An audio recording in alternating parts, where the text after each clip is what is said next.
के इस वीडियो में हम जो है कक्षा 9वीं का जो महत्वपूर्ण चैप्टर है जिसको हम खाद्य संसाधनों में सुधार नाम के चैप्टर जानते हैं। इस चैप्टर को आज हम पढ़ने वाले हैं। अब आपको लगेगा खाद्य संसाधनों में सुधार ये कैसा चैप्टर है, इसमें क्या पढ़ना है।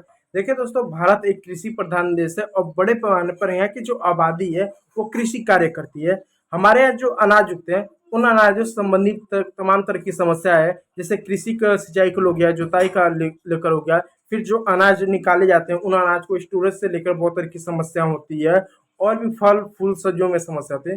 तो उन खाद्य संसाधनों में क्या समस्याएं हैं, किस तरह से उनका उत्पादन किया जाता है, किस तरह से भंडारण किया जाता है और किस तरह से किसी देश की अर्थव्यवस्था के लिए जरूरी है, इन सभी चीज़ों को आज की इस वीडियो में पढ़ने वाले हैं। तो देखिए दोस्तों, क्लास का हम स्टार्ट करने से पहले हम जो है सबसे पहले जो है भारत के बारे में जानते हैं, अपने देश के बारे में। ये हम सब अपने देश के बारे में जानते हैं, लेकिन कुछ तथ्यों के माध्यम से जाने कि भारत मतलब क्या। भारत जैसे देश में जहां पर लगभग 65% जनसंख्या क्या कृषि पर निर्भर है, यानी भारत में लगभग 65% जनसंख्या कृषि में। क्योंकि भारत की यदि बात करें तो भारत में 65% आबादी क्या गांव में रहती है, और गांव का मतलब हुआ कृषि हुआ, पशुपालन हुआ, और भी तरह की प्राथमिक क्रियाएं होती हैं। तो भारत की 65% जनसंख्या अपने जीवन यापन के लिए कृषि पर निर्भर है। शुद्ध प्रतिशत वो लोग कृषि कार्य ही करते हैं। ठीक है, तो 65% जनसंख्या कृषि पर निर्भर है। हमें ये समझना बहुत जरूरी है कि जो भोजन यानी जो फूड होता है वो कैसे पैदा किया जाता है, उसमें सुधार किया जा सकता है, और किस तरह के वैज्ञानिक तकनीकों से हम भविष्य में खाद्य सुरक्षा यानी फूड सिक्योरिटी को सुनिश्चित कर सकते हैं। खाद्य सुरक्षा का मतलब है कि अनाजों का बड़े पैमाने पर उत्पादन होना, उनका लंबे समय तक स्टोरेज करना, अन्य चीज़ों को इस तरह का सुनिश्चित किया जाए और सभी व्यक्ति तक अनाज पहुंच सके। और अनाज का मतलब ये नहीं हुआ कि जो आप खा रहे हो वो घास फूस खा रहे हो। जैसे यदि आपको भूख लगा है, अगर आपको चटनी रोटी दे दिया जाए तो खाकर आपका पेट भर जाएगा, ऐसा थोड़ा ना कि आप मर जाओगे। लेकिन जो चटनी रोटी खाया है, सवाल ये होता है कि उसमें कितना विटामिन है, कितना प्रोटीन है, कितना मिनरल्स है, कितना उसमें अन्य जो भी पौष्टिक चीज़ें चाहिए वो कितनी मात्रा में है।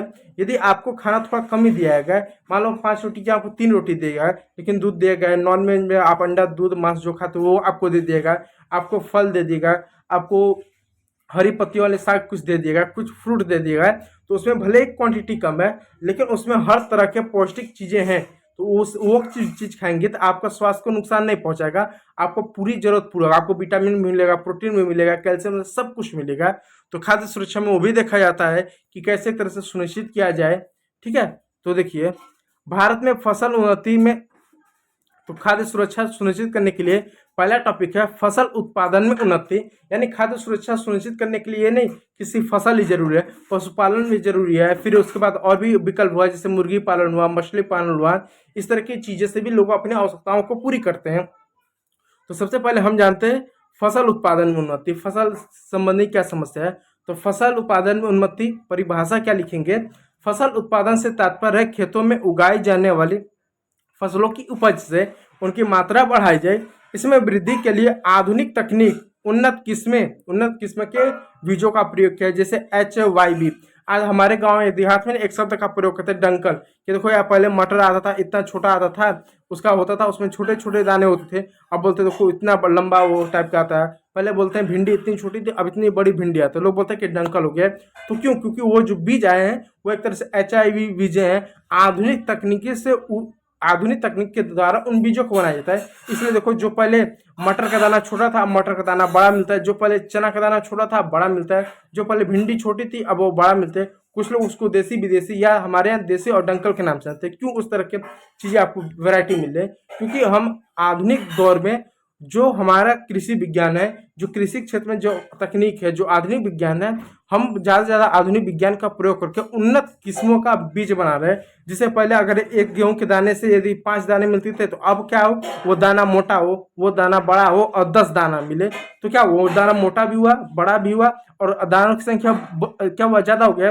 तो आधुनिक किस्में का इस तरह से हम लोग प्रयोग कर रहे हैं, और आने वाले समय में आप देखेंगे इस तरह के आधुनिक किस्मों का बीज मिलेंगे, अन्य सभी चीजें मिलेंगी। तो ये जरूरी है। तो क्या क्या है, आधुनिक तकनीक हो गया, आधुनिक किस्में हो गए, और वैज्ञानिक पद्धतियां अपनाई जाती हैं। अब सवाल हो गया तकनीक किस्में अपनाई जा रही है, जैसे कृषि के लिए ट्रैक्टर हो गया, कंबाइन हार्वेस्टिंग मशीन हो गया फसलों के काटने के लिए, फिर उसके बाद आपका सिंचाई के लिए व्यवस्था हो गया, सिंचाई के लिए व्यवस्था हो गई, अन्य कीटनाशक दवाई हो गया। तो इस तरह के विधियों का हम आधुनिक तकनीक में और वैज्ञानिक विधिया का प्रयोग करता है। आगे चल के विस्तार से पढ़ेंगे। भारत की पहली स्थिति देखते हैं कि भारत में क्यों खाद्य सुरक्षा जरूरत है। देखिए, भारत में लगभग 140 मिलियन हेक्टेयर भूमि पर खेती की जाती है। 1 मिलियन बराबर होता है 10 लाख। ठीक है, तो 140 गुणे 10 कर दो तो ये आपका हो जाएगा लगभग 1400, यानी 1400 लाख हेक्टेयर जो है आपको देखा जाए 1400 लाख देखा जाए तो भूमि पर क्या खेती की जाती है। अब एक हेक्टेयर कितना होता है? एक हेक्टेयर का मतलब होता है 100 मीटर लंबा और 100 मीटर चौड़ा जमीन पर हमारे यहाँ खेती की जाती है। यानी कोई 100 मीटर लंबा और 100 मीटर चौड़ा जमीन को एक हेक्टेयर कहेंगे। तो ऐसा कितना है? 1400 लाख। कितना है? 1400 लाख।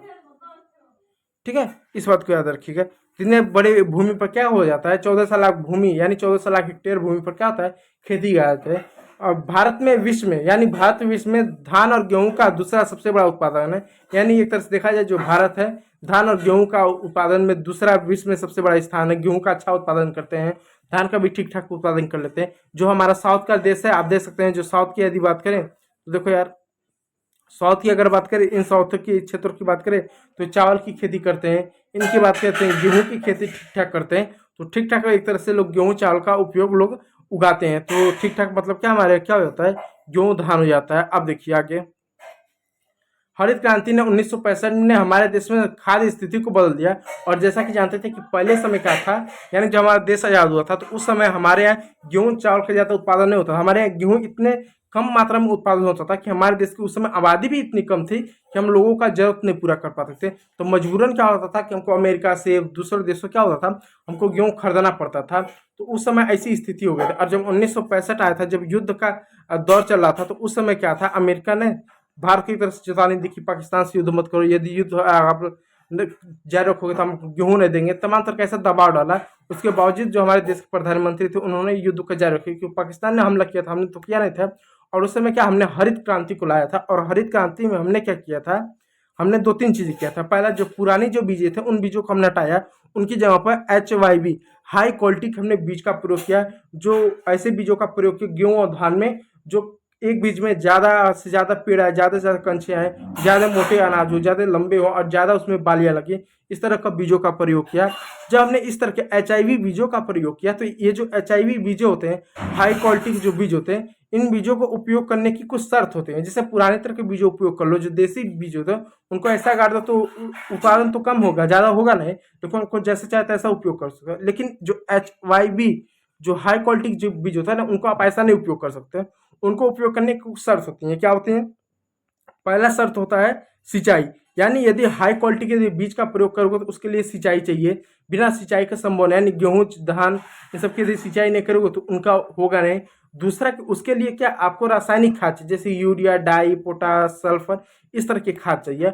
और जब तक इस तरह के खाद का प्रयोग नहीं करोगे तब तक जो उस तरह के जो HYB है वो ज्यादा उपज नहीं दे पाएंगे। तो ऐसा समझिए, आपने अपने खेत में क्या गेहूं बो लिया, आपने अपने खेत में धान बो लिया, जब तक इसमें यूरिया डाई पोटास नहीं डालोगे तब तक वो ज्यादा अनाज नहीं देगा। आपने यूरिया डाई पोटास डाल दिया और फिर जब तक उसमें सिंचाई नहीं करोगे, पानी नहीं डालोगे, उस खाद का वैल्यू ही नहीं रहेगा, तो फिर सिंचाई भी करना पड़ेगा। तो जब हमने HYB जब बीजों का प्रयोग किया तो दो आवश्यकता पड़ी, तो उनको सिंचाई पर विशेष रूप से ध्यान देना पड़ेगा और दूसरा हमको रासायनिक खाद का प्रयोग करना पड़ेगा। तो उस समय धीरे धीरे हमने क्या अपने सिंचाई व्यवस्था को सुधार किया। फिर किसानों को सरकार ने क्या किया, सब्सिडी देना चालू किया है। सब्सिडी जैसे आप यूरिया अगर देखते हो तो यूरिया आपको 9 रुपया, 8 रुपये, ज्यादा से ज्यादा बहुत महंगा हो तो 10 रुपये किलो मिलता है। हालांकि आप देखो 50 किलो का यूरिया का यदि आप बोरा कर दो तो आपको लगभग 400 से 500 रुपये का आपको मिल जाएगा। लेकिन कंपनी को उस बोरे को बनाने में 400-500 रुपये खर्च नहीं आता, 1200-1800 तक लगभग खर्चा आता है। तो उतना सस्ता क्यों मिलता है? क्योंकि सरकार उस पर सब्सिडी दे देती है। जैसे मान लो 50 किलो का यदि कोई बोरा है, यदि वो कंपनी बनाने का खर्चा मान लो 1200 रुपये आता है और कंपनी अपना 100 रुपये प्रॉफिट जोड़कर क्या करती है, 1300 रुपये उसको बेचना चाहती है, तो सरकार क्या करती है, सब्सिडी के रूप में उसको सरकार जो है लगभग कुछ पैसे दे देती है। उसको क्या सरकार 900 रुपये उसको सब्सिडी दे देती है क्या कंपनी कि आप 900 रुपये हमसे ले लो और 400 रुपये क्या करो किसान से ले लो, ताकि उस खाद को खरीद सके और अपने खेतों में प्रयोग कर सके।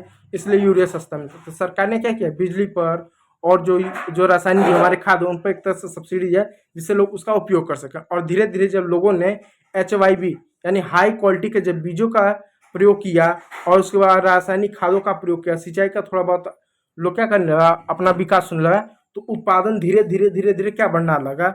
और उत्पादन कितना बढ़ा, उस उत्पादन को आप देखो, ये देखो हरित क्रांति आया, इस तरह से होने लगा, तो उत्पादन बढ़ा। अब उत्पादन कितना बढ़ा, 1960 में गेहूं का उत्पादन 120 लाख टन होता था, यानी यानी आपका 1960 में 120 लाख टन क्या था, गेहूं का उत्पादन था, जो 2020 में 1070 टन हो गया।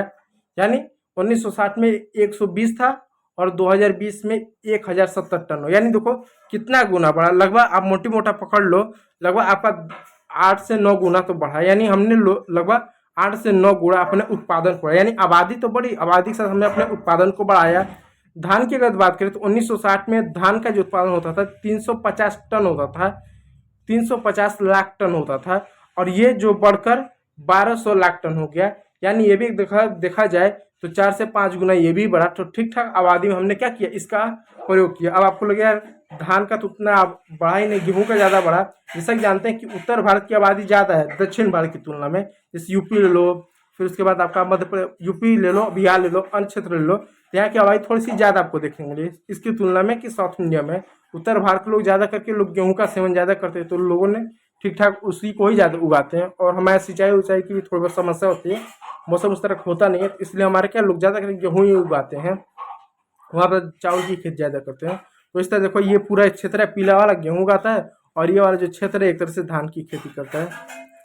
ये फसल किस्में में सुधार, और सरकार ने दूसरा क्या किया, फसल किस्मों में सुधार। फसल किस्मों में सुधार का अर्थ है पौधों ऐसे गुण विकसित करना है जिससे वो अधिक उपज कर दे। यानी फसल की किस्मों में सुधार करना मतलब ऐसे गुण का उपयोग करना है, ऐसे गुणों वाले बीजों का उपयोग करना है जो ज़्यादा से ज़्यादा क्या करें, उत्पादन दे सकें, रोग प्रतिरोधी हो, यानी वो जो पेड़ हो, वो पौधा हो, वो जल्दी खराब ना, क्योंकि पत्तियों पर कीड़े लग जाते हैं। इस तरह से देखो बहुत सारे पत्तियाँ होते हैं, उस पर जो है एक तरह से कीड़े लग जाते हैं, फिर उसके बाद और भी समस्या आती है। तो उस तरह कीड़े, पहले के जो पेड़ पौधे थे ना उसमें ज़्यादा कीड़ा लगता था, उसकी दवाई भी नहीं होती थी। अब क्या है, जैसे आपका 2 दिन 4 दिन 10 दिन हुआ, उसको घास की तरह आए हुए लंबा, उस पर हम कीड़े मार सकते हैं, खाद मार सकते हैं, उसको हटा देते हैं, तो वो खराब भी नहीं होता है। तो सरकार ने इस पर भी एक तरह से ध्यान दिया, ठीक है। तो फसल किस्मों में सुधार किया। सुधारने के तरीके आप देखो, सुधार करने के जो तरीके हैं, इन तरीकों को कल पढ़ेंगे। आज की इस वीडियो में इतना ही रहेगा, क्योंकि वीडियो बहुत ज़्यादा लंबा हो जाएगा, ठीक है। तो वीडियो अच्छा लगा तो लाइक कर दीजिएगा, चैनल पर नया तो सब्सक्राइब जरूर कीजिएगा।